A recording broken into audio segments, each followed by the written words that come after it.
Nous allons commencer ce séminaire. Le séminaire de ce soir, c'est Thierry Roth qui va, cette fois, qui a pris en charge les leçons 10, 11 et 12, les trois leçons suivantes. C'est un petit peu un exercice toujours pas facile de tâcher de rendre compte de trois leçons en une séance, mais enfin, nous essayons tour à tour de nous mesurer à cette tâche. Voilà, écoutez, si Thierry, ça te paraît bon, bah écoute, allons-y. Bien, bonjour, bonjour à tous, bonsoir plutôt. Donc, leçon 10, 11, 12, qui prennent la suite de ce qu'on avait déjà vu les dernières fois. Je vais évidemment pas être exhaustif, mais essayer de reprendre les principaux points qui m'ont paru, moi, soit particulièrement illustratifs ou intéressants de certains points, soit un peu plus compliqués ou qui pourraient susciter peut-être des discussions. Melman insiste beaucoup dans la première de ces trois leçons sur ce que Freud avait appelé l'autre scène et que Lacan avait repris plutôt avec la notion de grand autre, du lieu autre, du lieu de l'autre, qui est un lieu sur lequel Melman insiste pour dire que c'est d'abord le lieu de l'inconscient et le lieu de l'altérité, lieu qui s'oppose au monde des représentations, qui lui s'appuie sur l'image et ce que Melman appelle le principe du même, de l'identique. Ce monde des représentations est donc celui, vous l'aurez compris, qui privilégie l'identification imaginaire à partir du miroir et de l'image de l'autre. À cette identification imaginaire, Melman note en passant que s'ajoute évidemment une identification symbolique qui, elle, est liée au trait unaire, qui est un terme que Lacan a repris à partir de Freud et du terme de Freud que vous devez connaître aussi, qui est le einziger Zug, et que donc Lacan a repris sous le terme de fait unaire, qui lui renvoie au symbolique et bien sûr, pas forcément bien sûr, mais enfin, qui renvoie également à la dimension phallique.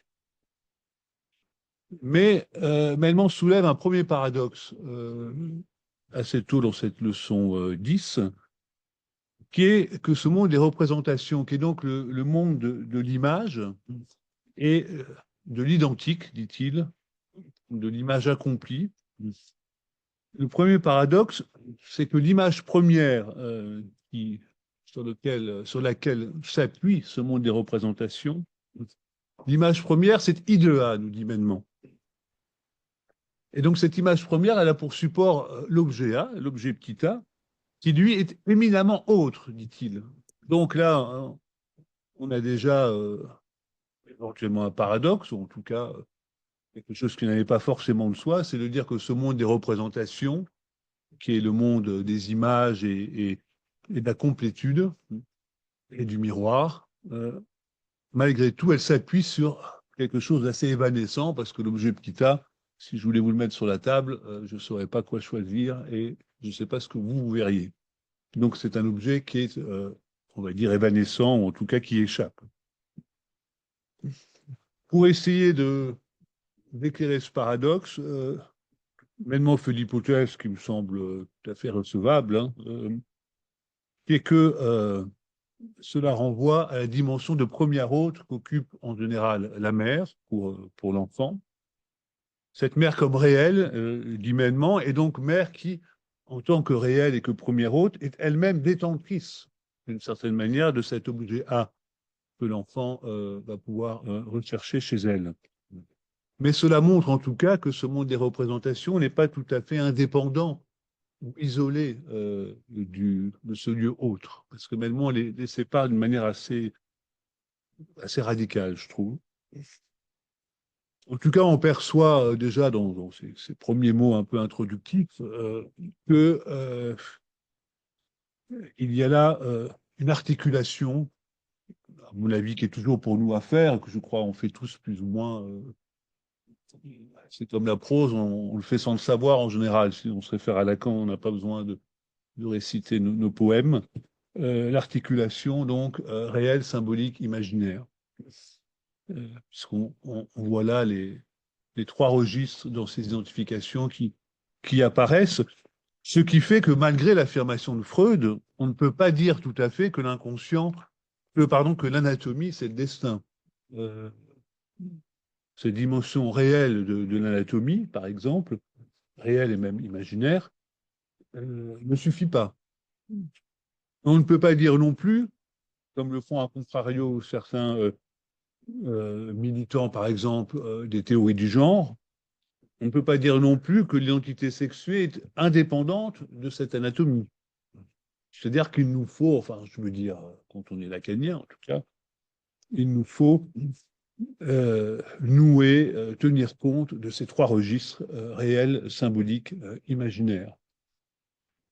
Et pour ceux qui ne l'auraient pas lu, je vous renvoie à ce propos à une très belle conférence que Melman avait faite sur les quatre composantes de l'identité, que vous trouvez sur le site de Lally et qui était vraiment très précise, très argumentée, où il mettait en avant les dimensions réelles, symboliques et imaginaires, mais aussi symptomatiques de l'identité. Évidemment, le monde des représentations également, et peut-être même primordialement, se soutient de l'imaginaire phallique, celui de l'image accomplie, nous dit Melman, qui pousse à exclure toute forme d'altérité, à commencer par les femmes, et éventuellement aussi les étrangers. Et également, exclusion dans ce monde des représentations de la dimension de la castration, nous dit-il. Car ce monde des représentations, donc de l'image accomplie, de l'image qui se voudrait totale, représentante, évidemment s'oppose au principe de la castration. Mais enfin, cette dimension autre, qui est cette dimension de l'altérité radicale, elle, elle renvoie plutôt à l'invisible, à ce qui ne se voit pas.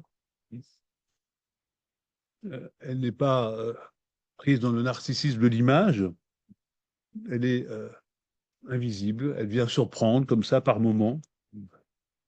Mais c'est un monde où il n'y a pas vraiment de limite du côté de la jouissance, y compris la limite de la préservation narcissique, par exemple.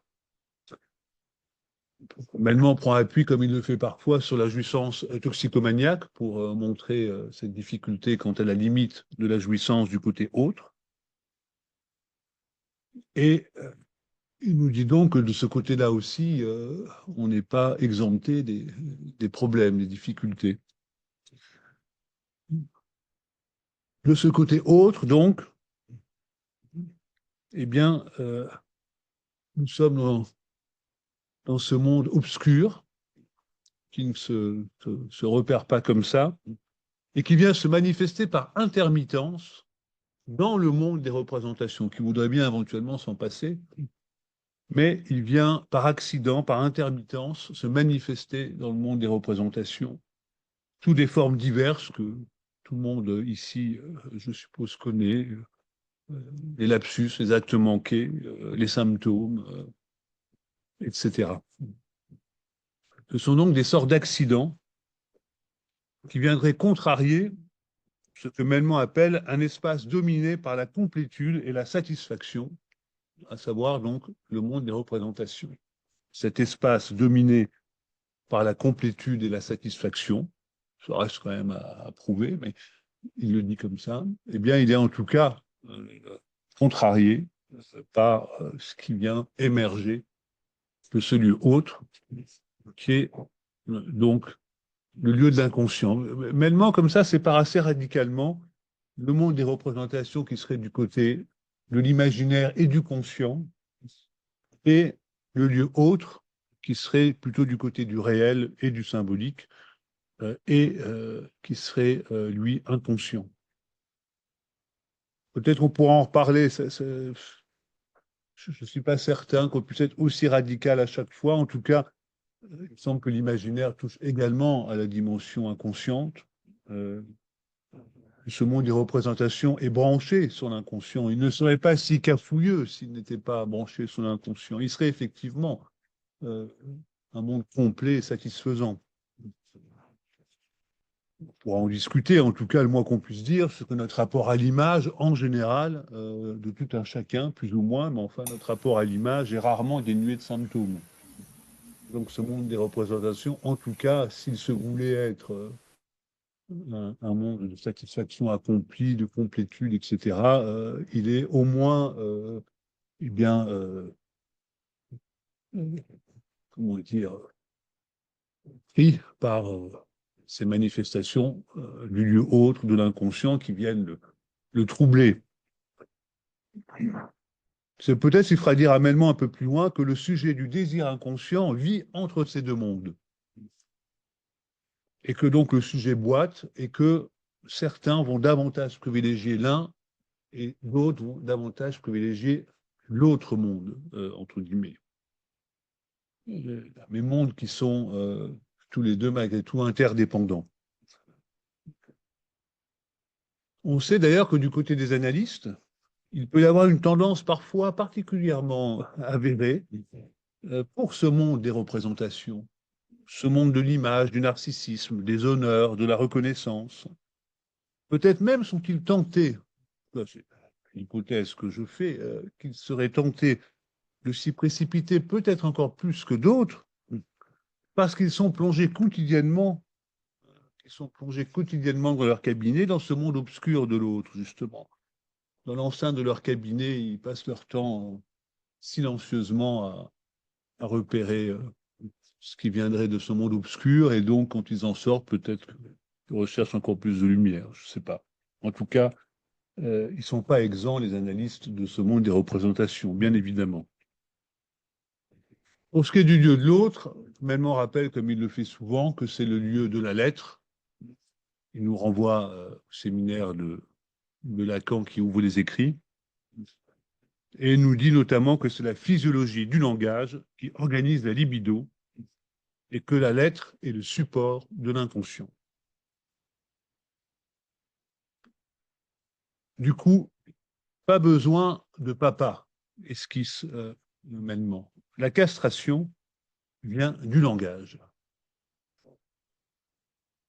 Ce qui nous renvoie évidemment à des questions bien actuelles. Mais peut-on se fier uniquement à la physiologie du langage pour, pour nos destinées mutuelles? Est-ce qu'on peut laisser le destin d'un sujet, et au-delà même de chaque sujet humain, des humains en général, peut-on laisser leur destin à la prise en compte ou non par chacun des lois du langage? C'était peut-être, je dis entre guillemets, hein, l'utopie melmanienne, parce qu'il l'a souvent dit, il l'a souvent espéré, sans, je ne crois, jamais y croire vraiment. Hein. Parce que chaque fois, je veux dire, il le mettait en avant pour dire que, bon, on n'y était pas. Mais cette utopie melmanienne qui aurait été de voir des sujets qui pourraient se fier aux lois du langage sans avoir besoin d'un recours ni à une autorité réelle, ni même à quelque père que ce soit. Il regrettait parfois amènement que l'absence d'une prise au sérieux de la psychanalyse, dans le social notamment, ne pouvait que condamner le sort des par-lettres, et qu'une telle prise en compte de Freud et de Lacan aurait pu, ou pourrait, avoir justement quelques effets, à commencer par celle de pouvoir se passer du père et reconnaître la dimension de l'altérité. Mais il repérait bien, je crois, et il a pu le dire plus d'une fois, publiquement notamment, que ce n'était pas en général le chemin qui était emprunté. Et il revenait d'ailleurs souvent dans ses exemples cliniques ou dans les contrôles, pour ceux qui ont fait des contrôles avec lui, il revenait souvent finalement sur les différentes modalités possibles d'un appui sur cette fameuse fonction paternelle.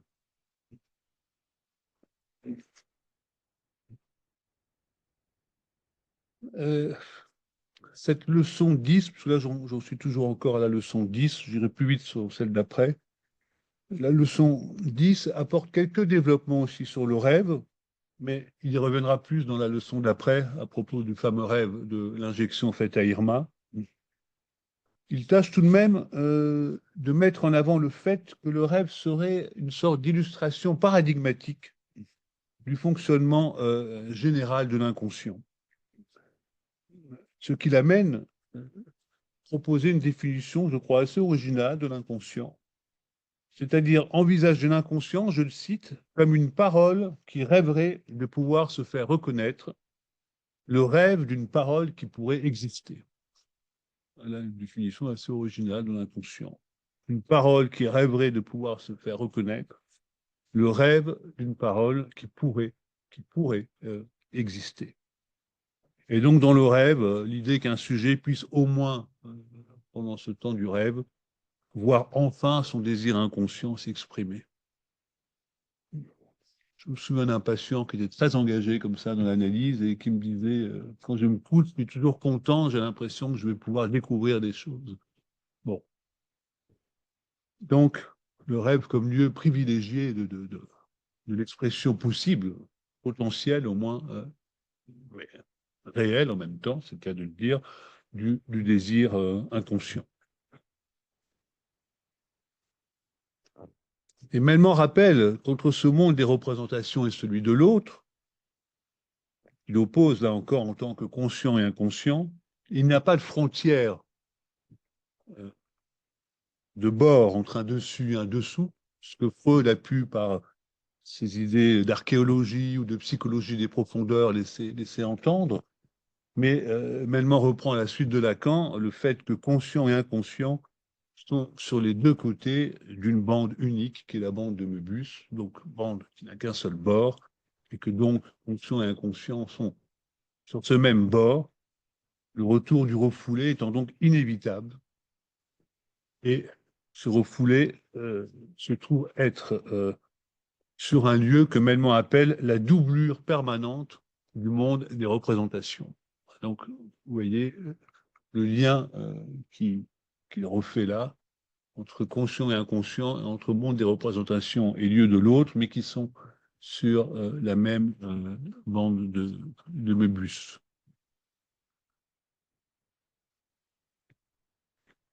À partir de ces deux mondes, Melman fait une double mise en garde auprès de nous, quoi, enfin, des analystes, ceux qui voudraient tenir compte de ce qu'il raconte. Il met en avant deux risques possibles. Le premier qu'il soulève, c'est celui d'être accro à ce lieu de l'autre, de ne jurer que par lui. En tant qu'analyste, on pourrait dire, ça serait presque logique, mais il nous propose de se méfier, d'être trop accro à ce lieu autre et d'en faire une sorte de monde idéal, celui d'une jouissance parfaite, dégagée des impératifs narcissiques et phalliques.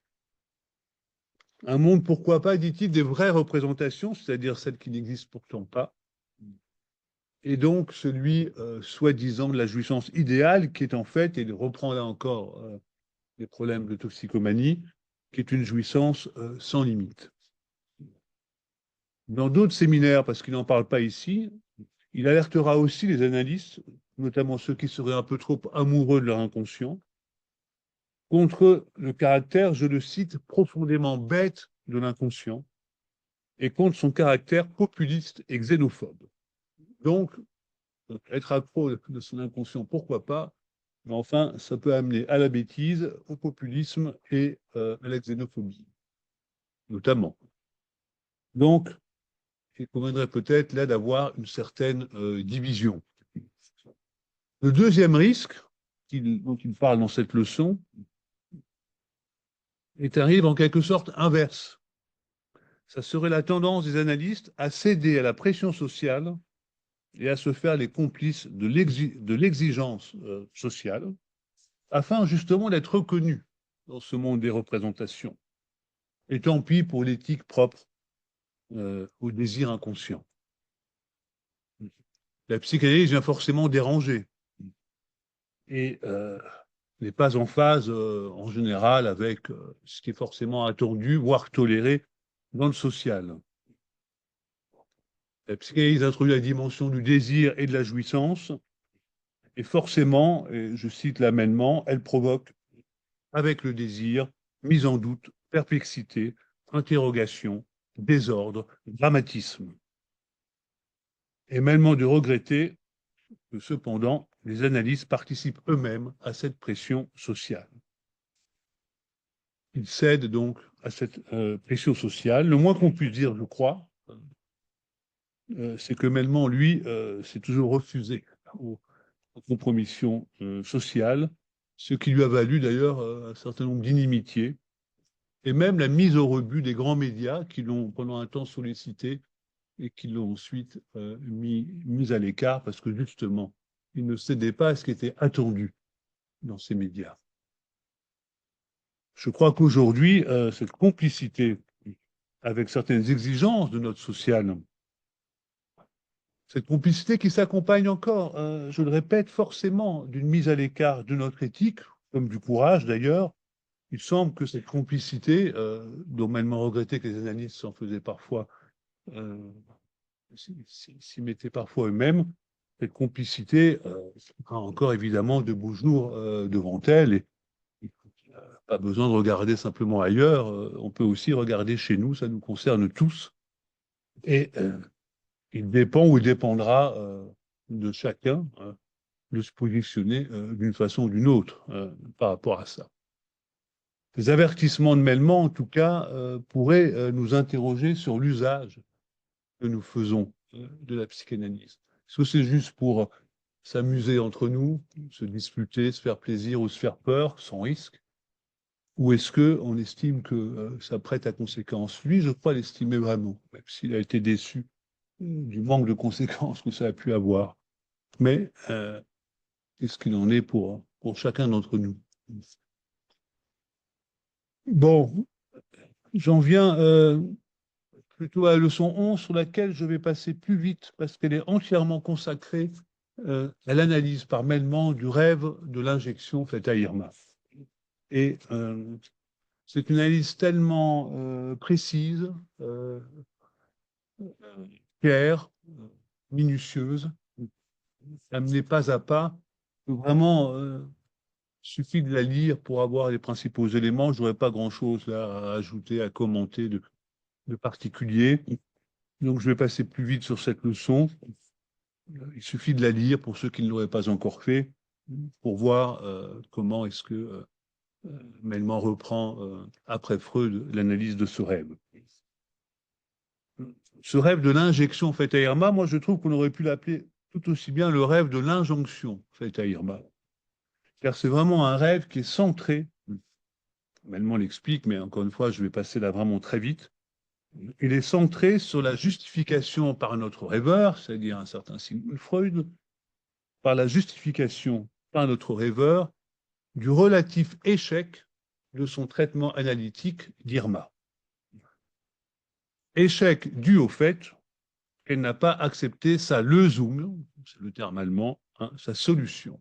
Solution, et Melman précise qu'en allemand, Lösung a aussi plusieurs connotations possibles, comme signifiant comme la solution, on peut l'avoir chez nous, c'est-à-dire aussi bien la résolution que la solution chimique, que le produit qu'il aurait fallu, etc. Cette solution, Feldman précise qu'elle n'a rien de très original, qu'elle est au cœur du traitement de l'hystérie depuis quasiment toujours, consiste à ce que cette jeune veuve, qui était Irma, consente, le consentement, consente à reprendre une vie sexuelle. Voilà. Et comme elle ne veut pas, eh ben, Freud dit, elle ne guérit pas. C'est un rêve de disculpation, nous dit Melman. Il essaie d'expliquer Freud que, entre guillemets, il a fait ce qu'il a pu, mais Irma s'étant refusée à sa solution, eh ben, elle n'est pas tout à fait, pas suffisamment, pas tout à fait guérie. Il reproche à Irma d'avoir refusé donc sa proposition de reprendre une vie sexuelle et une vie maritale. Et il va un peu plus loin puisqu'il ajoute aussi que c'est aussi à cause de son collègue, le docteur Otto, dit-il, qui aurait fait une injection à Irma avec une seringue sale. Hein, vous voyez là encore tout l'imaginaire symbolique de cette histoire. Il lui aurait fait une injection avec une seringue sale et que du coup, elle aurait attrapé une vilaine infection. Donc, double problème de se refuser à, et puis d'avoir été injecté par une seringue sale. Melman insiste sur le fait que ce rêve nous est adressé, c'est pour ça qu'il en parle beaucoup. Freud s'y met assez à nu, même si il emploie les changements nécessaires quand on parle d'un cas et même de son propre rêve.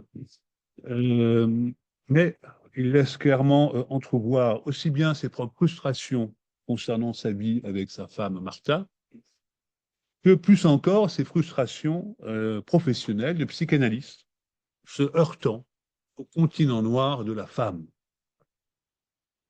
Et mêmement nous disant, mais pourquoi ce qu'elle veut ne le dit-elle pas? C'est un peu comme ça que Melman interprète la frustration freudienne, l'échec freudien. Il parle presque à la place de Freud quand il le dit. Hein. Pourquoi ce qu'elle veut ne le dit-elle pas? Bon, je vous laisse sur les autres détails du rêve qui sont amenés d'une manière très, très claire et lisible. En marge de l'analyse de ce rêve, Melman insiste aussi sur le côté mélancolique et décevant de notre discipline. Ben oui, malgré tout. Notamment du fait que son objet, à elle, c'est-à-dire la psychanalyse, l'objet petit a, nous échappe toujours. On ne peut pas le saisir, le montrer comme un objet d'étude, le mettre sur la table. Dans les autres disciplines, précise Melman, leur objet, lui, il est bien là. Nous, on tourne autour, on essaye vainement de l'approcher. Ce qui renvoie d'ailleurs à ce que Freud nous dit de l'ombilic du rêve. Hein. On est toujours dans quelque chose qui nous échappe. C'est pour ça que peut-être peut trouver notre métier un peu déprimant, hein, parfois. Pourquoi pas? En tout cas, à l'issue de son analyse de ce rêve, Melman insiste sur l'espoir vain de Freud, là encore, peut-être un ombilic, l'espoir vain de Freud qu'il y ait une réciprocité entre hommes et femmes. L'espoir qu'avec un peu d'effort, un peu de progrès aussi dans l'écoute de ce que voudraient les femmes, eh bien, hommes et femmes pourraient enfin se comprendre et partager leurs jouissances. C'est très, très bien amené à la fois chez Freud et la manière dont Melman le reprend dans cette leçon. Et Freud qui se heurte au fait que la femme refuserait de dire ce qu'elle veut et aussi de répondre aux désirs de l'homme. C'est ça qu'il a appelé quelque part le continent noir. On ne sait pas ce qu'elle veut et elle ne veut pas le dire. Ou elle ne peut pas. Freud n'en est pas évidemment tout à fait au non-rapport sexuel structurel élaboré par Lacan, mais on peut dire qu'il en a eu quand même une certaine intuition et un certain repérage clinique. Je vous renvoie d'ailleurs à ce très beau passage où Freud raconte le rapport de l'homme à son produit, notamment du buveur, à son alcool, et où Freud, dans des phrases assez poétiques même, se met à louer et à envier le rapport du buveur à son alcool qui serait tellement plus parfait et plus durable que le rapport qu'il a avec sa bien-aimée. Pas besoin de chercher des nouvelles complications, dit-il, pas besoin d'augmenter les doses, pas besoin de partir en voyage pour jouir de son objet aimé, alors que avec sa bien-aimée, il faut toujours chercher à inventer des choses nouvelles pour relancer l'amour. Avec l'alcool ou avec la drogue, ce ne serait pas autant nécessaire. Juste un peu augmenter les doses à cause de l'accoutumance, quand même. Donc, Mennemand finit cette leçon sur cet espoir vain de Freud. Et il va le reprendre dans la troisième de ces leçons, donc dans la leçon 12, où à la suite de l'analyse de ce rêve sur Irma, ce rêve de l'injection ou de l'injonction, comme vous voulez, faite à Irma, Mennemand précise que la demande d'une femme hystérique a tendance à déborder son partenaire. Bon, je pense que tout le monde l'a déjà remarqué. Mais ça la déborde aussi elle-même, précise Mennemand. Elle assiste à sa propre demande, dit Mennemand. Et à force d'assister à sa propre demande, elle la présente parfois avec ce qu'on a appelé cette fameuse belle indifférence propre à l'hystérie. Le désir de l'homme, lui, son désir sexuel en tout cas, il est dialectisé. Il passe par le cheminement du langage et il vise un objet énigmatique.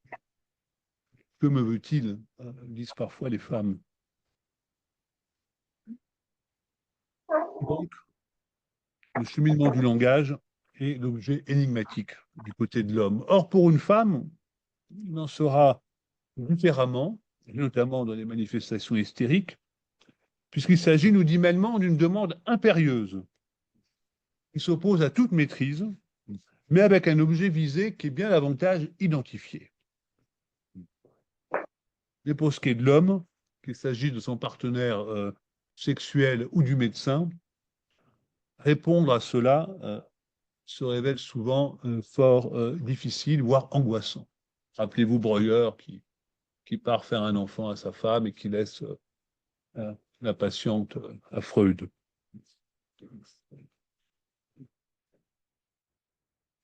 Bon, donc le heurt comme ça à cette demande impérieuse qui dépasse aussi bien l'hystérique que son partenaire. Ce qui amène maintenant à poser la question du sujet du désir. Où est-il? Où se trouve-t-il celui-là? Alors Mennemand se propose de le trouver tout simplement chez celui qui endosse, qui assume ce désir qui vient surprendre ou embarrasser. Ce désir, nous dit-il, là je le cite, ne peut s'accomplir qu'à la condition d'être subjectivement endossé et donc dialectisé selon les chemins qui sont propres à la subjectivité concernée. Ce qui laisse la question de savoir ce qu'il en est du côté féminin. Je vous rappelle qu'on avait eu des journées sur notamment l'existence ou non du fantasme féminin, dont je ne crois personne n'a gardé le souvenir. C'est bizarre. Si, il y en a une alors. Bon. Mais sans doute parce que ça n'avait pas été tellement concluant. Freud a donc, lui, espéré au moins un temps, peut-être même très longtemps, peut-être même jusqu'à la fin, j'en sais rien. En tout cas, Freud a espéré une double résolution. Il a pu penser, souhaiter, espérer cette résolution qui consisterait à ce qu'une femme sache répondre au désir de l'homme, donc le satisfaire, et qu'en même temps, en consentant à la dimension phallique, elle-même évite bien des malheurs névrotiques. Freud a pensé qu'une solution au malheur sexuel résiderait dans le fait que les deux partenaires se vouent ou se dévouent, comme vous voulez, à l'autorité phallique prônée par l'instance paternelle. On sait qu'il a pu espérer que la chute de répression morale libérait là aussi la sexualité, ce qui a été le cas, sauf que ça n'a pas aidé tellement à l'épanouissement sexuel, à voir la sexualité des jeunes d'aujourd'hui. Ça l'a rendu plus facile et en même temps, ça l'a rendu beaucoup moins investi. Mais Freud a pu espérer que finalement, hommes et femmes se retrouvent dans cette histoire et que tout pourrait aller presque bien si les deux consentaient, on pourrait presque dire, à leur devoir phallique. Le seul problème, et ça Mennemand le souligne très justement dans cette 12e leçon, c'est que le symptôme hystérique est déjà une protestation, une contestation de la puissance paternelle et de l'instance familiale. Donc, forcément, espérer qu'il suffirait, comme pour Irma, qu'elle y consente enfin, c'est faire abstraction du fait que le symptôme hystérique lui-même est une contestation de cette instance paternelle et de cette instance phallique. Je dis bien contestation et pas récusation, puisqu'une récusation de cette instance paternelle nous amènerait à un autre type de névrose que l'hystérie. Mais là, donc, on se retrouve face à cette contestation qui fait que, forcément, la femme ne répond pas comme Freud aurait pu, dans sa Lösung avec Irma, le souhaiter. Elle s'estime, laisse entendre clairement mêlement, moins bien lotie que l'homme dans cette répartition ordonnée par le nom du père, et donc elle se refuserait à jouer le jeu. Elle se refuse à jouer le jeu et en même temps, elle dénonce volontiers le fait que son partenaire fait de son côté un piètre usage de cette instance phallique, ce qui évidemment est souvent vrai. Mais vous voyez que aussi bien l'espoir de Freud que l'avenir des couples ne paraît pas, à l'issue de ces remarques, forcément bien engagé. Maintenant, on rappelle pourtant que, à l'encontre d'un certain imaginaire freudien, la castration est du côté de la virilité, du côté de l'homme, pas de la femme. Et ce que l'hystérique réclame souvent, ce serait plutôt, je dirais, ce dont son partenaire obsessionnel voudrait lui se débarrasser, à savoir justement cette castration, c'est-à-dire cette insatisfaction originelle, mais qui en même temps est la source de son désir sexuel.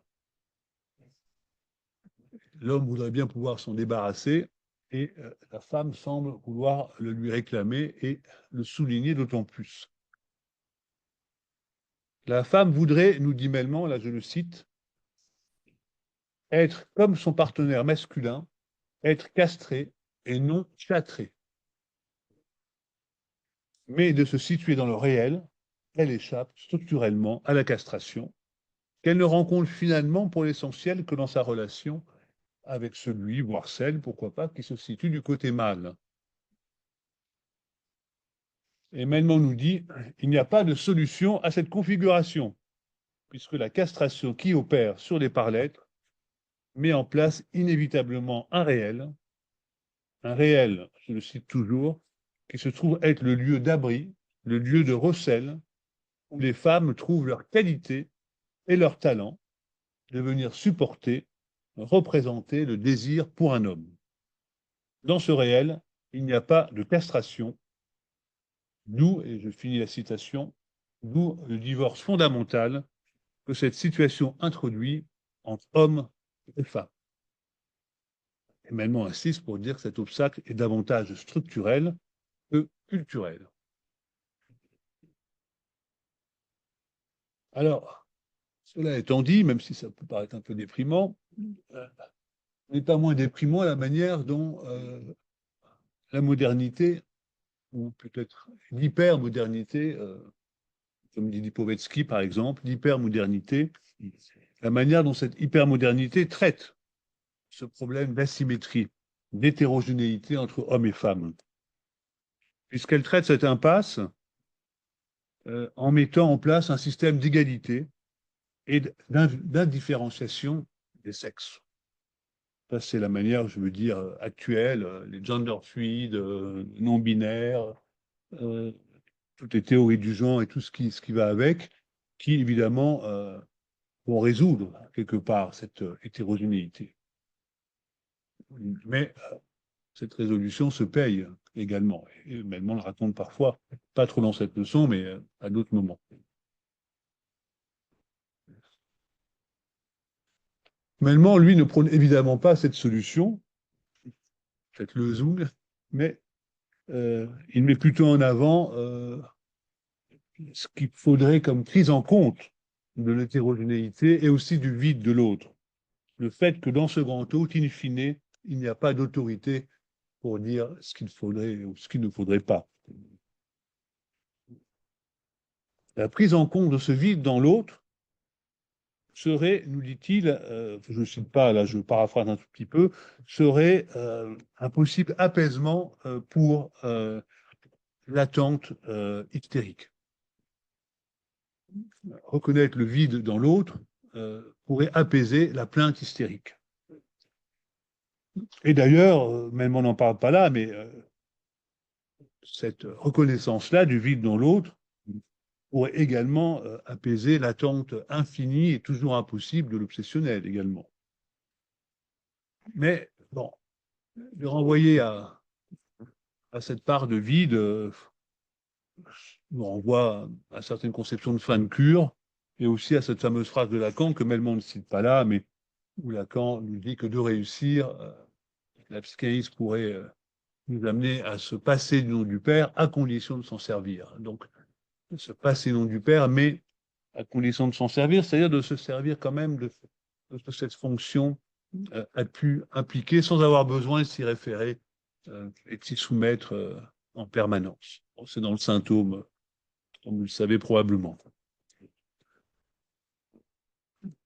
Vers la fin de cette 12e leçon, maintenant on va jusqu'à dire, et en cela il est freudien, il est aussi lacanien, mais c'est encore presque plus freudien que lacanien, il nous dit, et là je le cite, c'est très court et très massif, il n'y a névrose que parce qu'il y a défense contre la jouissance sexuelle. Voilà. Donc vous voyez, c'est pas très différent de ce que Freud disait à Irma. Hein. Et Melman ajoute, je le cite encore, céder sur sa jouissance, c'est du même coup accepter la névrose et récuser l'éthique psychanalytique. Rien que ça.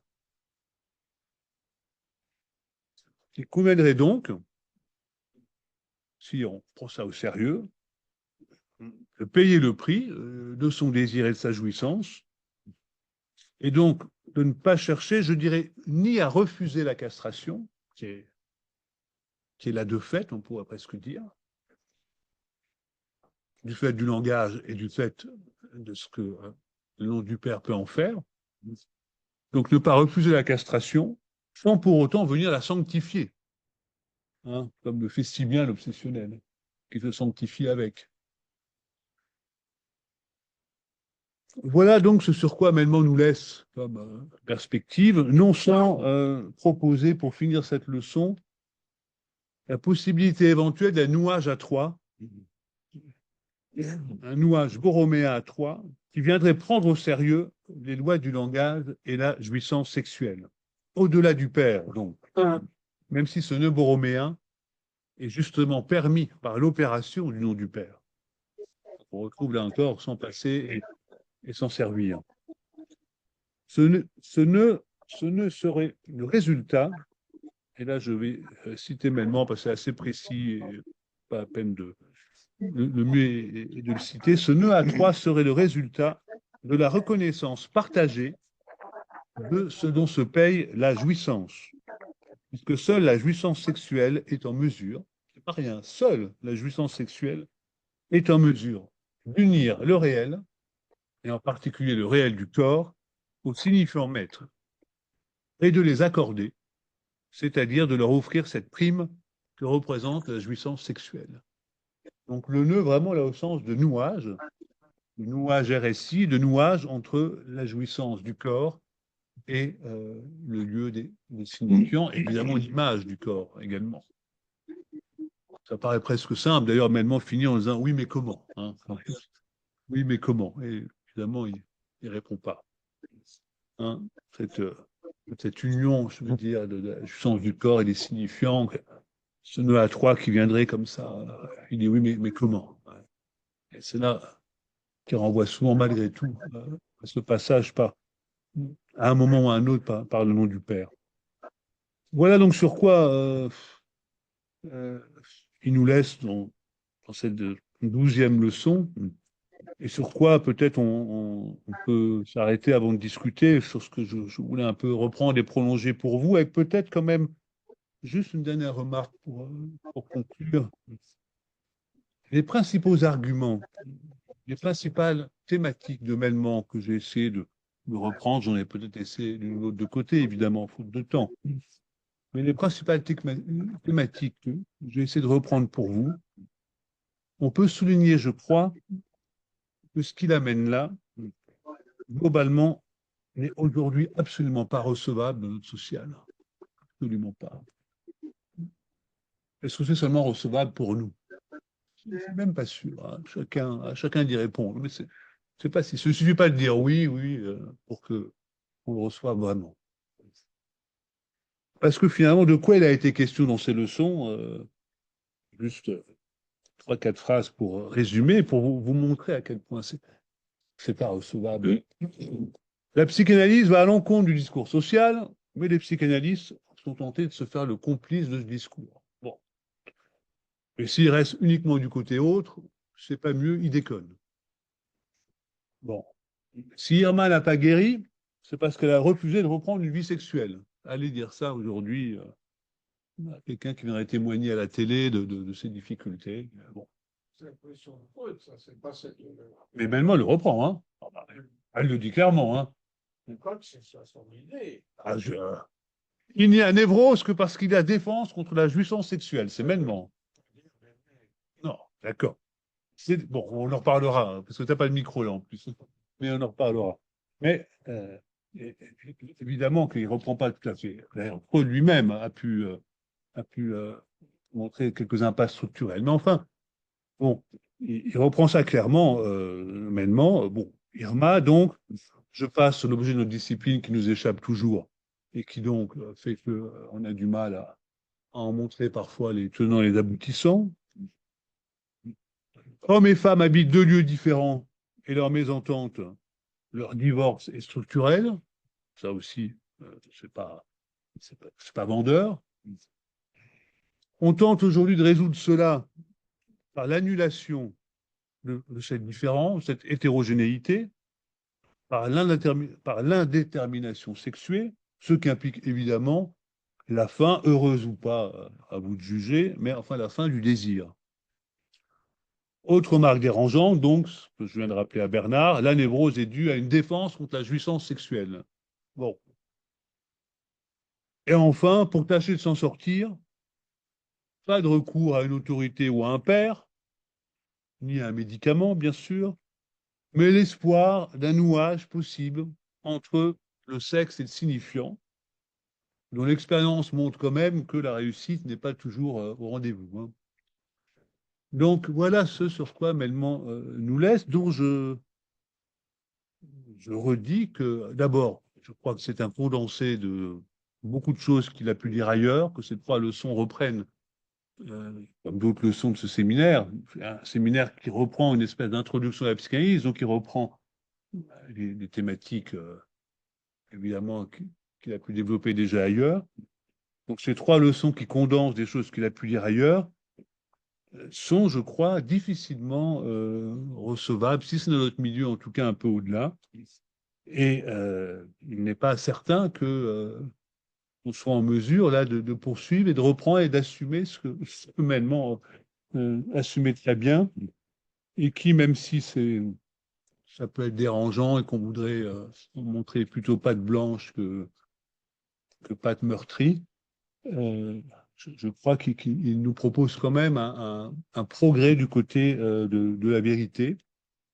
Et on va en discuter et puis on verra à l'avenir ce que chacun est capable d'en faire, évidemment. Voilà, écoutez, je m'arrête là pour qu'on ait le temps de discuter. Merci. Ah ben, merci beaucoup, Thierry. Je trouve que tu t'es fort bien sorti de cette tâche qui n'est jamais facile, hein, de rendre le fil principal et les principaux aspects des trois leçons qui sont lues à chaque fois. Je trouve pour ma part que tu l'as très bien dit. J'aurais quelques remarques à proposer. Est-ce que Omar, tu souhaites d'abord évoquer des choses? Peut-être.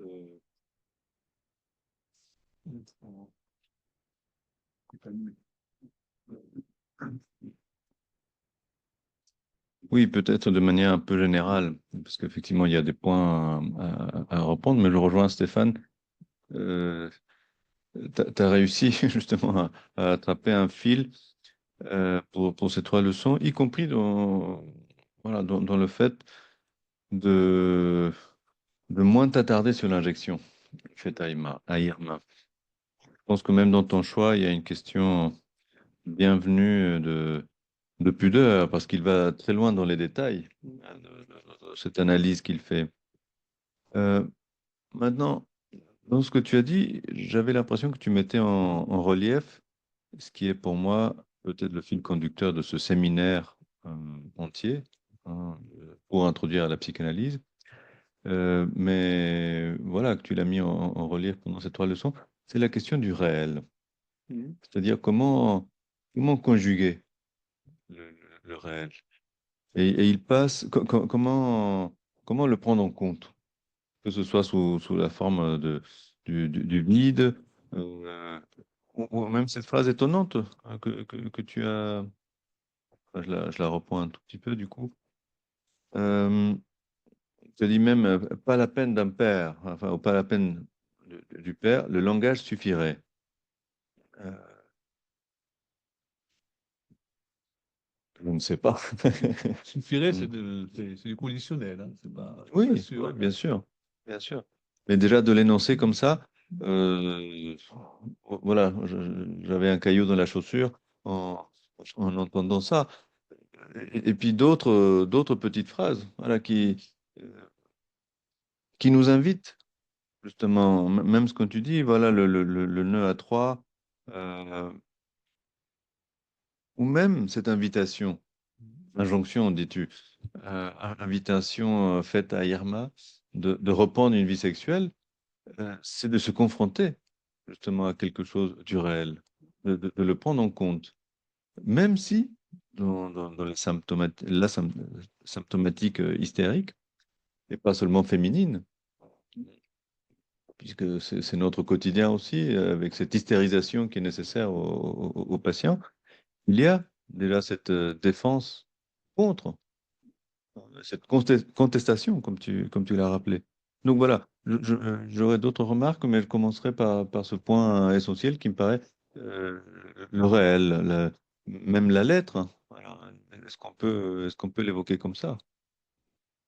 Oui, enfin, le réel renvoie à la lettre. Mhm. L'idée que les lois du langage suffiraient, je dirais que la réalité quotidienne montre que non.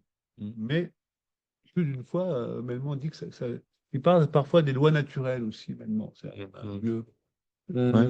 Et bon, mais je crois que c'est un homme sans gravité où il dit si les lois du langage suffisaient, on n'aurait pas besoin de police.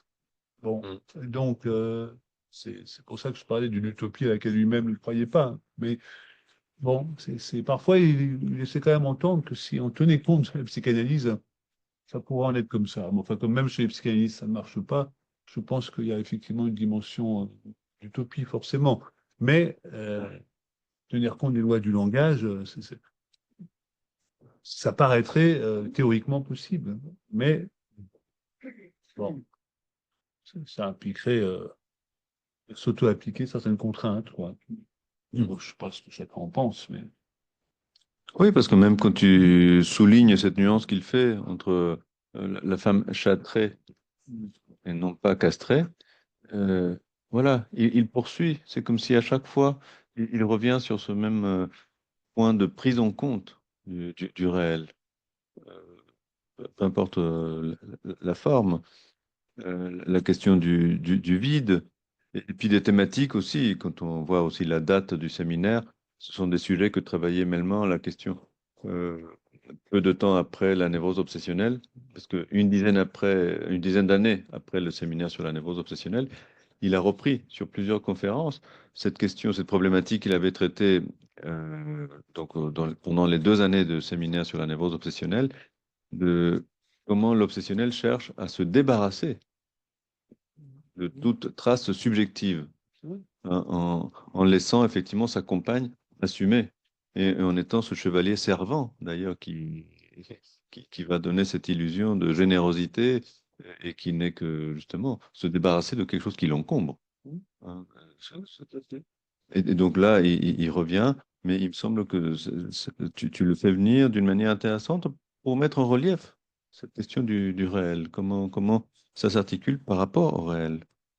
Mais peut-être que Stéphane, tu veux faire quelques remarques Oui, aussi. oui, volontiers. Je voudrais repartir de ce que tu disais, Thierry, quand tu disais que ce qu'amène Melman dans ce séminaire, et notamment dans ces 3 leçons, mais dans pratiquement toutes les leçons, ce n'est pas recevable aujourd'hui dans notre social. Alors, c'est vrai, c'est-à-dire que nous sommes obligés de faire un petit peu attention quand nous essayons. Alors, c'est pour ça que l'autre jour, j'avais ce mot d'initiation qui m'était venu de façon un peu malheureuse, mais néanmoins, ce que je voulais faire entendre, c'est qu'on n'entre pas dans ces références psychanalytiques sans être un petit peu initié au réel dont il s'agit. Et là, j'ai isolé quelques points que certains, tu les as très bien évoqués. Bon, tu as été obligé d'en laisser d'autres de côté, c'est tout à fait normal. Je voudrais en citer un ou deux qui m'ont particulièrement intéressé dans ces 3 leçons. Euh, L'un qui est quand même, alors là, qui aujourd'hui, essayez de dire ça devant une assemblée publique, vous ferez sortir Manu Militari, hein, ça ne tardera pas. Il dit, dans la leçon 12, dans la dernière leçon, il évoque la différence entre la position masculine concernant le désir et ce qu'il isole de façon très, très juste, hein, en remarquant que du côté femme, eh bien, il ne s'agit pas de désir, il s'agit d'une demande, il s'agit de pulsion. Il le dit textuellement, c'est-à-dire que il remarque très bien comment, du fait du rapport différent d'un homme et d'une femme à la castration, et eh bien, l'homme va, il emploie le mot dialectiser. Son rapport à l'objet va être davantage, pas davantage, il va être, oui, enfin, il va être dialectisé. C'est-à-dire qu'un homme, il ménage son rapport à l'objet, chaque fois d'ailleurs d'une façon assez stéréotypée pour chaque homme, hein, je parle des cas ordinaires. On peut appeler ça son fantasme aussi. Il ménage son rapport à l'objet, l'homme, il l'aménage d'une façon, dit Melman, très, très dialectisée, c'est-à-dire en ménageant des étapes, des graduations symboliques et imaginaires qui lui permettent d'établir ce semblant de relation à cet objet. Alors que du côté femme, ce que va dire Melman d'une façon, encore une fois, très, très, je trouve très juste et très courageuse. Alors aujourd'hui, c'est encore, je vous le disais, ce n'est plus dissible, ça, hein. La demande, par opposition au désir, donc dialectisé d'un homme, qui ne peut pas être immédiat dans son rapport à l'objet. Tandis que la demande, on est du côté féminin, telle qu'elle s'exprime avec le symptôme hystérique, est directe, immédiate, impérieuse et dessine sans aucun biais, sans aucun détour, l'objet qui est visé. Vous voyez, là, on ne peut pas mieux dire qu'il y a un rapport féminin à, à l'objet qui est, il faut bien le dire, d'un direct, d'une crudité qui est tout à fait différente de ce que nous trouvons chez son partenaire homme. Et Melman ajoute, et si je dis ça, c'est pas pour dire, vous voyez, c'est pas pour dire seulement, on pourrait plus dire ça aujourd'hui. Si je le dis, c'est parce que c'est vrai, comme tu l'as souligné, Thierry, d'ailleurs.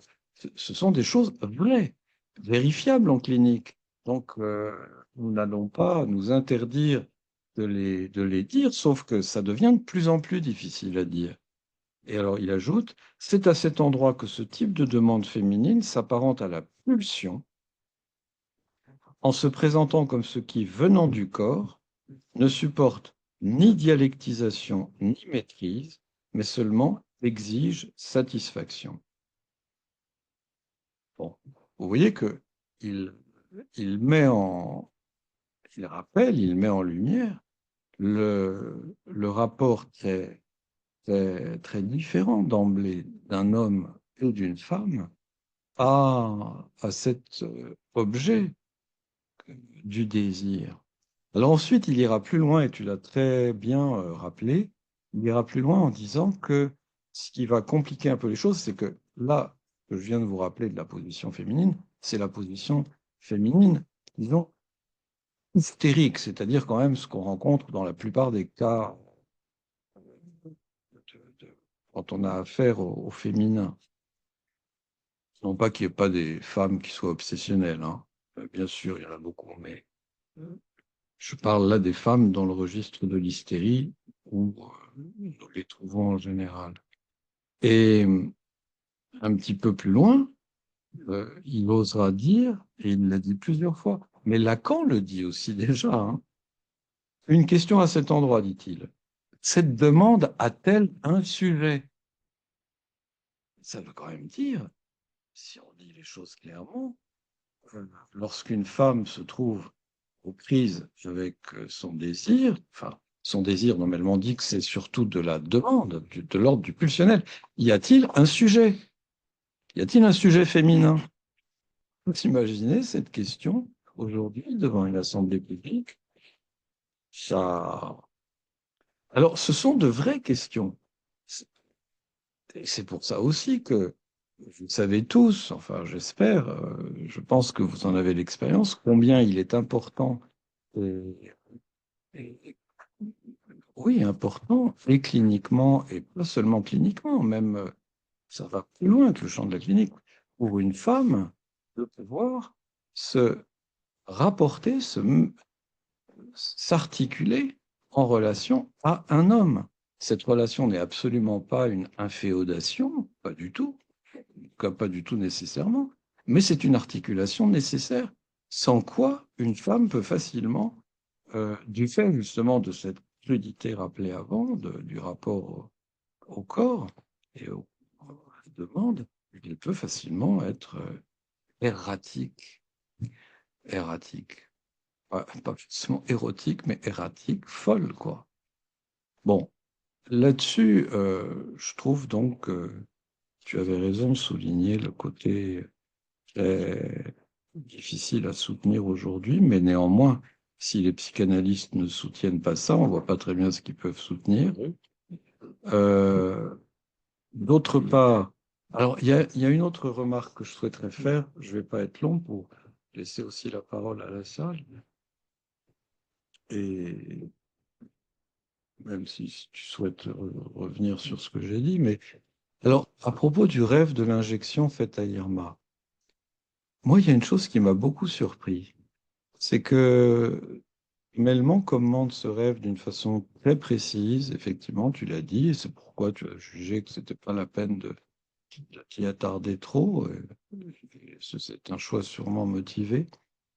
Moi, il y a une chose quand même qui m'a beaucoup surpris, c'est que euh, Melman, bon, son analyse du rêve de l'injection faite à Irma, trouve quand même que Thierry n'a pas tort de dire qu'elle va quand même dans le sens de si Irma est malade, et même pour Melman, hein, c'est que comme la sphinge, elle est un peu constricte, enfin, elle est un peu serrée, quoi. Il faudrait qu'elle se desserre. Melman le dit, hein.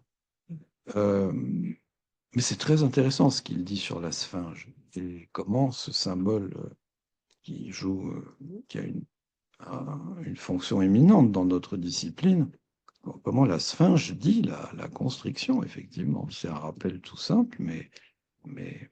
Alors, ce que j'ai trouvé, ce dont je voulais vous faire part très simplement, c'est que Melman, qui insiste beaucoup dans tout ce séminaire, tout au long, sur la fonction de la lettre, eh bien, il ne fait pas du tout référence dans son commentaire du rêve de l'injection faite à Irma à un commentaire que je vous recommande, qui est un commentaire que Lacan a donné du rêve de l'injection faite à Irma sur 2 leçons. Il en a parlé dans beaucoup d'autres occasions, mais il y a 2 leçons d'un séminaire assez précoce, le séminaire sur le moi dans la théorie de Freud et la technique de la psychanalyse. Il y a 2 leçons vraiment, mais fulgurantes, sur le rêve de l'injection faite à Irma, où Lacan déplie ce rêve d'une manière extraordinaire. Je vous recommande vivement la lecture de ces 2 leçons. La lecture de Melman est tout aussi intéressante, hein, mais il y a une chose que Melman... D'abord, ce qui est curieux, je trouve, c'est que... Enfin, ce qui est curieux, ce qui m'a un peu étonné, c'est qu'il ne cite pas cette lecture de Lacan. Bon, peut-être qu'il l'avait suffisamment bien intégrée pour ne pas éprouver le besoin de la citer. Mais l'intérêt de la lecture de Lacan, c'est entre autres ceci. Et c'est que Lacan, je vous passe, je vais droit au but. Lacan dit, avec ce rêve, ce que dit Freud, sa culpabilité. Parce que Lacan souligne ceci, il dit, Freud ne cesse de nous dire que le désir du rêve est un désir inconscient. Mais dans le rêve de l'injection Irma, il justifie son rêve par un désir, tout ce qu'il y a de plus conscient ou préconscient, pas du tout inconscient. Je veux me disculper. Je veux me disculper, c'est la faute à Otto, c'est la faute à un tel, c'est pas ma faute à moi. Si, bon. Mais Lacan dit, à juste titre, il dit, mais enfin, qu'est-ce que nous dit Freud là? Enfin, il dit exactement autre chose que ce qu'il nous dit tout le temps. Il nous dit, le rêve est le produit d'un désir inconscient, et là, il nous le justifie avec un désir, tout ce qu'il y a de plus conscient. Alors, quelle est cette histoire? Et là, Lacan fait un pas de plus et dit, ce que nous révèle Freud, c'est la formule de la triméthylamine, c'est-à-dire une suite de petites lettres chimiques. Et ce que dit Freud, et ce de quoi il s'estime coupable, eh bien, c'est justement, tu y as insisté d'ailleurs avec la question du vide dans l'autre, ce dont je suis coupable, dit Freud dans ce rêve, c'est que ce que je vous apporte comme, euh, comme nouveauté, comme message, c'est que là où vous espéreriez une garantie, là où vous espéreriez la clé, il n'y a une formule signifiante, une formule littérale. Autrement dit, il n'y a rien d'une assurance ou d'une unité ou d'une présence qui pourrait nous rassurer. Il n'y a que cette formule. Et c'est de ça, dit Lacan, que Freud s'avance en disant, c'est moi qui apporte ça au monde, et c'est en quelque sorte de cela que je suis coupable, parce que, enfin, que je me sens coupable, et que je demande à être, comment dire, non pas pardonné, mais je demande que l'on me, que l'on que l'on veuille bien me passer cet apport en quelque sorte effrayant, qu'il n'y a rien au bout du terme, qu'il n'y a rien au terme de ça qu'une formule littérale. Point. C'est-à-dire ce à quoi introduit une psychanalyse. C'est-à-dire au bout d'une psychanalyse, il n'y a rien d'autre. Il n'y a rien d'autre. Alors, une dernière remarque, toute dernière. Euh, Il y a un passage, j'attire votre attention là-dessus, ça m'est venu en le relisant. Il y a un passage dans le rêve de l'injection faite à Irma qui est assez extraordinaire parce que Freud nous donne en 3 lignes, non pas le non-rapport sexuel, mais quelque chose qui n'en est pas loin quand même, qui le préfigure. Hein. Quand vous avez ces 2 phrases-là qui sont dans le texte du rêve, hein, un grand hall, etc. Parmi ses invités, il y a Irma, je la prends à part, et tout de suite, je lui reproche de ne pas avoir accepté ma solution. Je lui dis, si tu as encore tes douleurs, c'est de ta faute. Autrement dit, j'ai la solution, et le mal de ton corps, je peux le réparer, j'ai la solution. Et elle répond, si tu savais comme j'ai mal à la gorge, à l'estomac, au ventre, ça m'étrangle. Autrement dit, écart radical entre celui qui arrive en disant j'ai la solution, prends-la, reçois-la, et l'autre qui dit non, il n'y a aucun rapport. Mon corps, il n'a rien à voir avec ta solution. Oui, c'est pas le non-rapport sexuel, mais enfin, ça n'en est pas loin. Ça en est quand même assez proche dans la. Voilà. Voilà quelques remarques que je voulais proposer, Thierry. Oui, écoute, tu as repris des choses que j'ai dites plus sur Irma. Oui, je suis d'accord. Après, je pense qu'on interprète là. Enfin, tu interprètes Freud avec Lacan. Je ne sais pas si Freud allait je veux dire, jusqu'à penser qu'il avait mis en avant le rôle de la lettre dans l'inconscient, même s'il l'a fait peut-être sans le savoir, on peut dire. Hein, mais je ne crois pas que Freud ait renoncé à sauver le père, comme on dit parfois, et à remettre ce. Ben, ça n'empêche. Hein. Oui, bien sûr, mais bon, cette formule-là à la fin, d'ailleurs, maintenant, on dit un petit mot, hein, mais bon, je n'ai pas voulu, encore une fois, reprendre le texte sur Irma, aurait pris beaucoup de temps, mais ce sont des éléments, effectivement, il ne parle pas de ce que Lacan a pu dire du rêve, mais il parle de cette formule, je veux dire, et même du lien entre cette formule et les substances sexuelles. Enfin, j'ai plus le texte en tête, hein, mais il parle maintenant du fait que dans le nom même de triméthylamine, il y a des substances liées à la sexualité. Enfin, bon, Oui. Produit de décomposition du sperme. voilà. Bon. Pardon? Oui, ben voilà. Donc, effectivement, Bernard précise, produit de décomposition du sperme. Donc, on n'est pas loin, effectivement, toujours de. Bon, est-ce qu'il y a des questions à ça? Bernard, je crois, vous voulez peut-être dire un mot, mais il faut lui donner un Il y a un micro. micro là-bas. Il y a un autre micro, là. Je demanderai beaucoup, mais Il faut l'allumer, peut-être. Mais. Oui, les lois du langage, là. Le problème, c'est qu'on n'arrive pas à s'entendre là-dessus. D'ailleurs, beaucoup mélangé les lois de la parole, les lois du langage. Bon, voilà. Les lois du langage, c'est quoi? C'est que l'animal parlant, tous ces signes qui, normalement, envoient directement aux objets ou à des situations qui sont univoques, deviennent des signifiants pour l'essentiel. Conclusion, il n'y a pratiquement plus d'instinct. Et l'homme est à l'état naturel un animal errant, erratique. Il faut bien que cette errance, pourquoi cette errance? Parce qu'il n'y a pas le dernier mot. Alors, on rentre dans le dictionnaire, il y a une première ouverture, le sens du dernier mot. Bon. Ça n'en fait pas la castration. Pour la castration, d'ailleurs, Melman le dit plus tard, enfin, il le dit ailleurs, mais Là, il ne le dit pas, mais effectivement, ailleurs, il le dit. il le dit. C'est quoi? C'est une interprétation sexuelle de ce manque dans l'autre. C'est-à-dire que ce n'est pas donné. Ouais. Et il faut bien que pour l'enfant, ce soit transmis d'une façon ou d'une autre. Que ce que la mère désire, c'est pas n'importe quoi, c'est pas le bouffer, c'est pas le tuer, c'est pas le gaver, comme dans la psycho, ça peut apparaître. Ça, il y a quand même énormément de gens qui sont pas les brosés. Bon. Donc, cette histoire de loi à la brosse, manifestement, ça suffit pas. Il faut autre chose. Et il faut autre chose pour coincer. Alors, ça peut être la métaphore paternelle, ça peut être un délire, ça peut être un tas de choses qui viennent. Et de toute façon, ça vient pas tout seul non plus, ça exige aussi du sacrifice. Il faut y perdre quelque chose, il faut que la jouissance soit concernée là-dedans, sinon ça tient pas la route.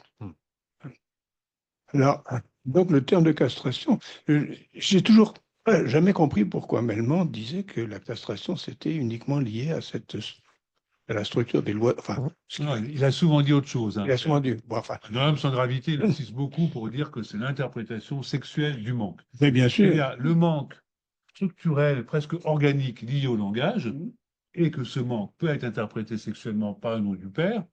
Et dans la nouvelle économie psychique, le problème, c'est que ce n'est plus interprété par le nom du père, et il dit que ça devient plutôt un réel traumatique, du coup. Quelque chose plutôt de l'ordre du trauma, par exemple.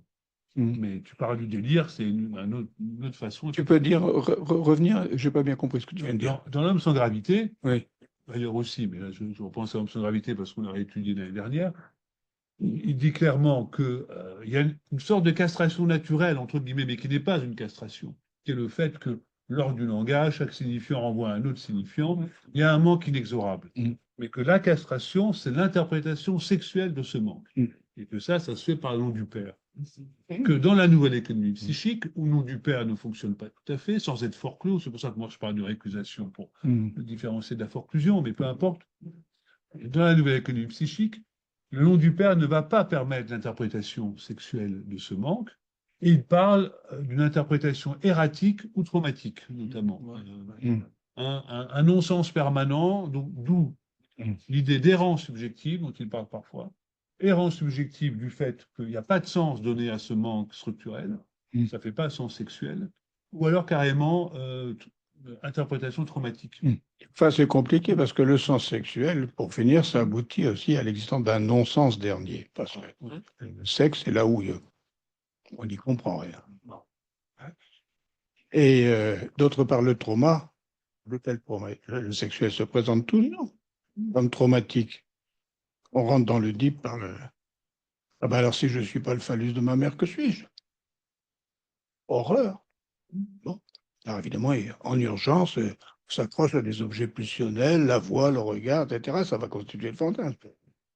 Voilà, enfin, c'est des choses compliquées. Alors, ce sur quoi vous êtes en extase devant ce qu'il dit là, de mêlement sur l'homme est désirant et la femme dans la demande. Bon, d'abord, ça ne vaut que peut-être dans la relation d'un homme en tant que, pour lui, les femmes ont de l'importance et une femme, dans la mesure où, pour elle, un homme a de l'importance, c'est-à-dire dans la relation sexuée. Je ne vois pas en quoi une femme serait moins désirante qu'un homme. Dans l'ensemble, on a plutôt l'impression qu'elles sont plutôt plus, moins timorées, parce que moins justement prises par l'angoisse de castration. Ça, c'est aussi très clinique. Alors évidemment, dans la relation sexuelle, c'est dialectique, dit Melman. Mais enfin, c'est ce qu'il veut dire par là. Il veut dire par là que le désir de l'homme est perversement orienté. C'est-à-dire qu'il ne vise pas le phallus. Il vise quelque chose qui est néanmoins marqué du phallus, marqué du manque, et ce sont ces objets partiels qui fait que Lacan parlait de perversion. Alors évidemment, la femme n'est pas perverse de ce côté-là, parce que pour elle, c'est clair, c'est le pénisme, c'est quelque chose de très, d'absolument évident, c'est un organe. Alors que l'homme, il ne peut pas dire ce que désire, c'est le manque de pénis.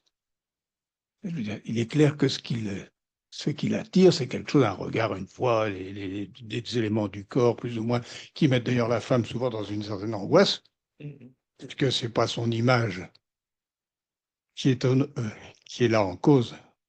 Après la vénération et du baratin des âges, c'est je veux ta peau, je veux ton cul.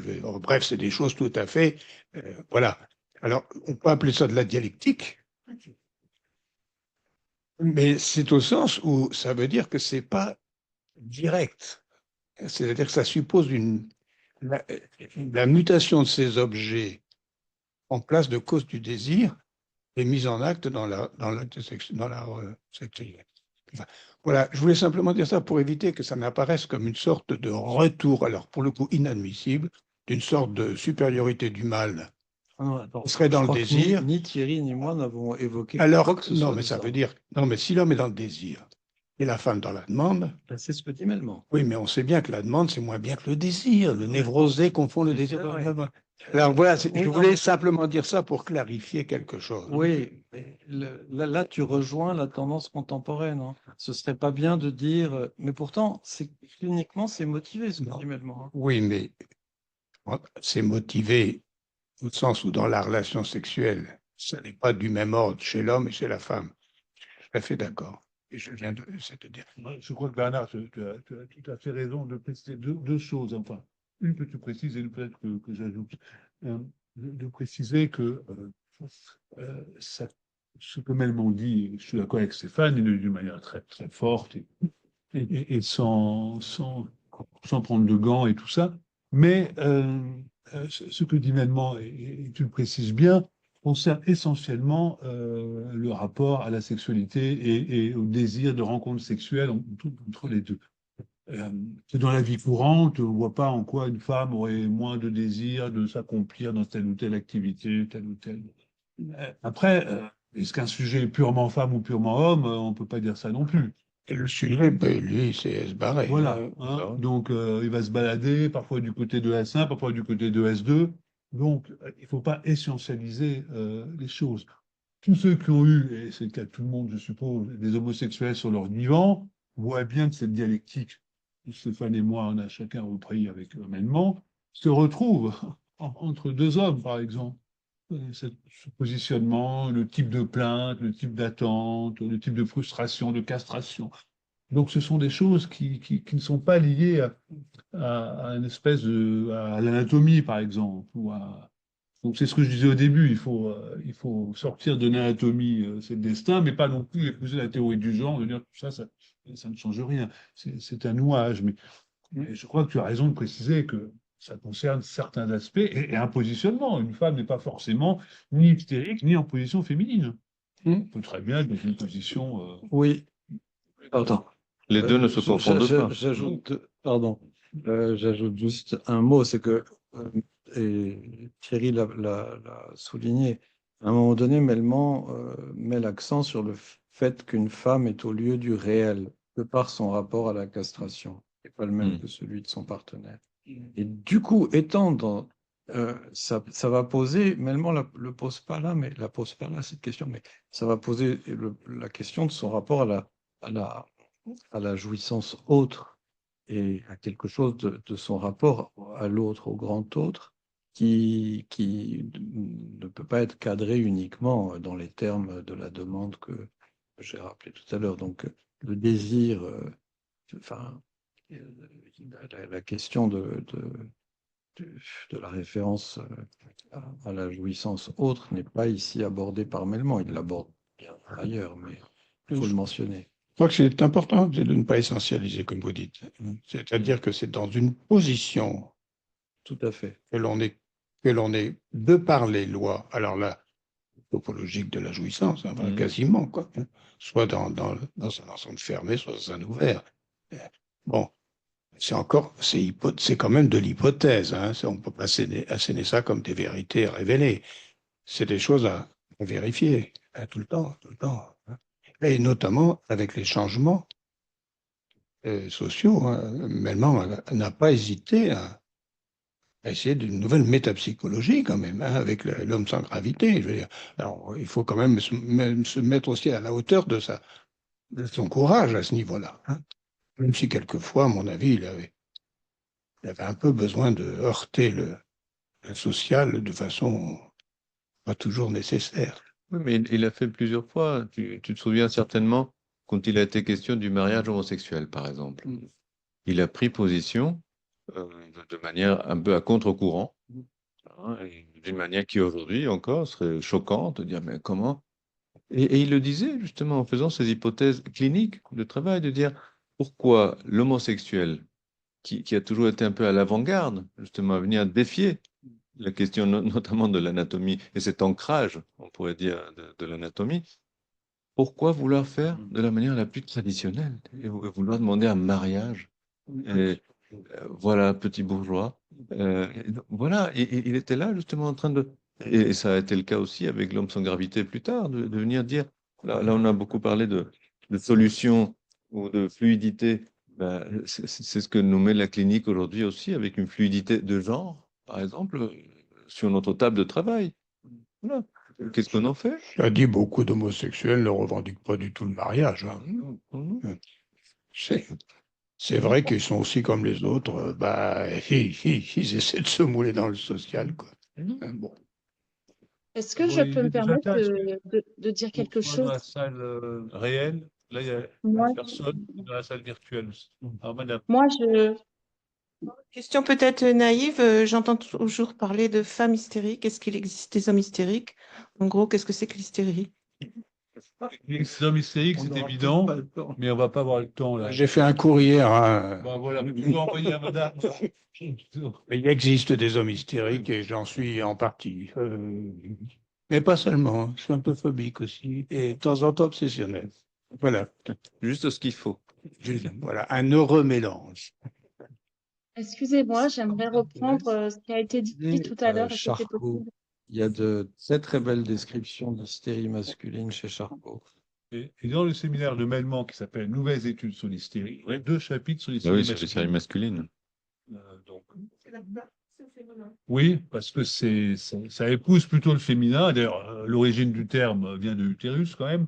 Mais il y a 2 chapitres de Melman très intéressants sur les séries masculines dans les nouvelles études sur l'hystérie. Oui, c'est pour ça que je disais à l'instant aussi de ne pas confondre hystérie et Ah féminité. oui. C'est Même pas la qu'il y a même des femmes chose. obsessionnelles d'ailleurs. Enfin, Non, mais à propos là, du rapport sexuel, les Égyptiens déjà disaient que le petit animal avait besoin. Hein, bon. Et puis, avant Freud, et même Schroback, penis normalis, dosim repetatur. Hein, oui, c'est du latin de cuisine, mais on comprend ce que ça veut dire. Culinaire, tu veux dire. Il y a une question dans la salle, je crois, Nicole Roth. sur Oui, Zoom. bonsoir à Oui, tous. sur la salle virtuelle. J'ai écouté avec intérêt cette histoire de désir Plus et de fort, on n'entend pas demande. bien là. Dans le Ah micro. bon, vous m'entendez pas? C'est bon là? Je me rapproche.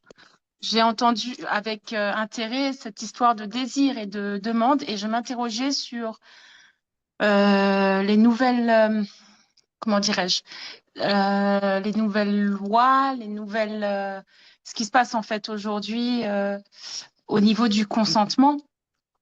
Si finalement le garçon, alors je pense surtout, moi j'ai des jeunes entre 12 et 25 ans, s'ils se retrouvent pas justement à être encore plus dans le désir et la jeune fille à être encore plus dans la demande au niveau de ce curseur de consentement où on doit faire extrêmement attention en tant que garçon de ne pas se retrouver à être dans une situation de malentendu, car il peut y avoir évidemment dans ce malentendu quelque chose qui peut l'emmener dans une profonde désolation, donc en prison, ce que j'entends par là. Et je m'interrogeais sur ce désir et cette demande, c'est-à-dire ça, comment les changements de mœurs peuvent changer les choses finalement aussi au niveau de la position qu'on peut avoir. Je ne sais pas si vous entendez ce que je veux dire. Oui, bah, c'est sûr que ça les change beaucoup.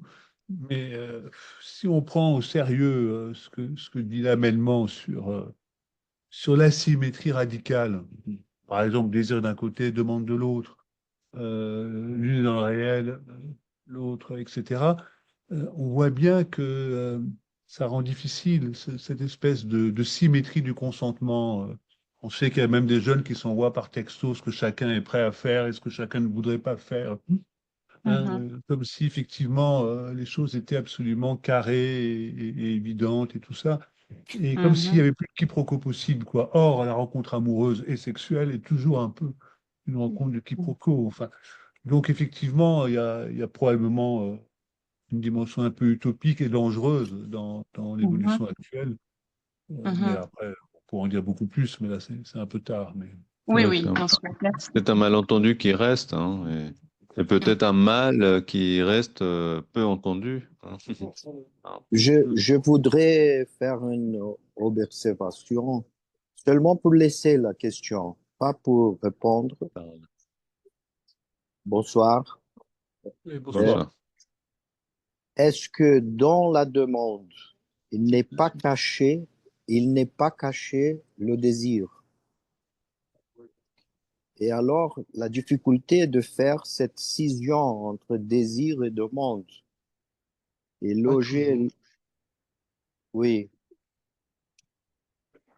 Oui, c'est ce que Freud attendait, qu'elle dise ce qu'elle désire au lieu de demander des choses toujours impossibles, qu'elle dise enfin ce qu'elle désire.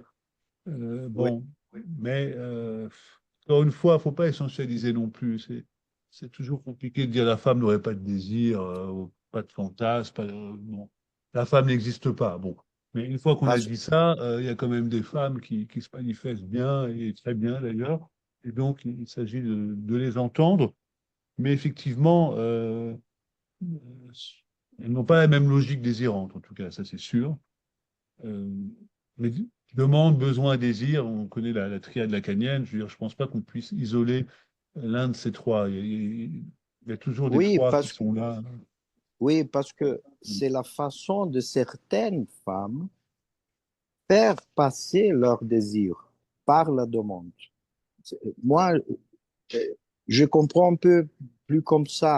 J'ai du mal à comprendre, faire la scission entre nécessité, demande, besoin, demande et désir.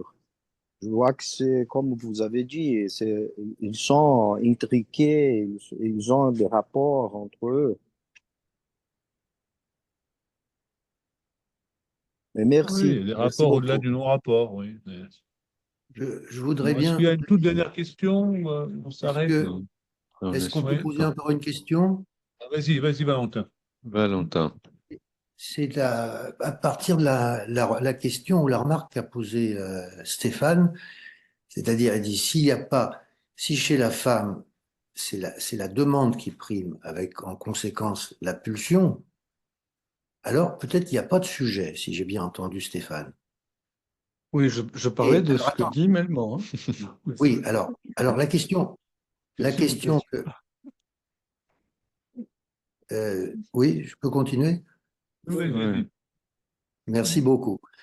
La question que je me posais, est-ce barré, Melman l'a posé comme ça, comme étant le sujet hystérique. Et évidemment, dans le discours hystérique, ce sujet, il est en place d'agent. Et donc, j'ai trouvé intéressant ce que disait là Stéphane, ou ce qu'il reprenait de Melman, c'est-à-dire que le sujet qui parle en position d'agent, l'hystérique qui parle en position d'agent, lui échappe, ce qui lui échappe, tout à fait, c'est le sujet de l'inconscient. C'est le sujet même le sujet de la pulsion, c'est-à-dire que dans sa demande, le sujet évidemment est aboli par la demande, par le signifiant de la demande, eh bien, à celui ou à celle, parce qu'après tout c'est pareil pour l'homme, qui parle en position de sujet, donc de sujet hystérique, le sujet de l'inconscient lui échappe. Est-ce que c'est une façon de reprendre ce qui était dit là, qui vous paraît dialectiser la chose?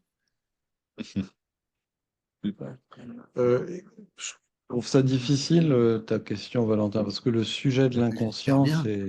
ça demanderait, le sujet de l'inconscient, c'est pas facile, c'est une notion difficile en elle-même. Mais Alors, quand Quentin dit le alors, en tout discours cas, hystérique est disons, barré il y en a le position sujet de d'agent, l'inconscient, mais c'est-à-dire que ce qu'il y a d'inconscient lui échappe totalement, et d'autant plus dans cette position d'agent du discours hystérique. Est-ce que c'est quelque chose comme ça qu'il faut retirer?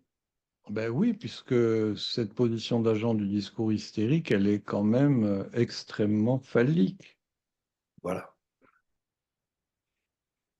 non? Oui, oui, tout à fait d'accord. Bon, écoutez, c'est une question complexe. Vous avez quelques Oui. semaines pour y penser. Et on se retrouve, je ne sais plus quand, mais enfin début avril probablement, hein. À bientôt.